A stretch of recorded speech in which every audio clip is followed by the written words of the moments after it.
Valley Forge, winter bites, men starve, disease spreads, and boots fall apart in the snow, yet here, raw recruits are forged into Washington's army. Welcome to Oliver's History Project, where you'll learn the exciting true history in the novel, The Unlikely Life of Oliver Atkinson. In December 1777, the Continental Army marched into Valley Forge, not to fight, but to survive one of the coldest winters of the war. Nearly 12,000 men camped here, farmers, laborers, teenagers, under the command of George Washington.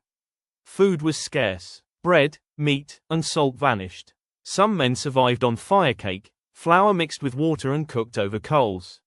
Soldiers built crude log huts. Snow blew inside. Shoes wore through. Bloody footprints marked the frozen ground. Typhus, dysentery, and pneumonia swept the camp. Nearly 2,000 men died, not from battle, but from sickness and cold.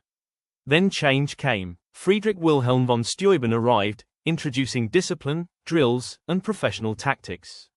Washington stayed. He petitioned Congress, held the army together, and refused to abandon the men who trusted him. They entered Valley Forge as a broken force. They left as an army, ready to win independence.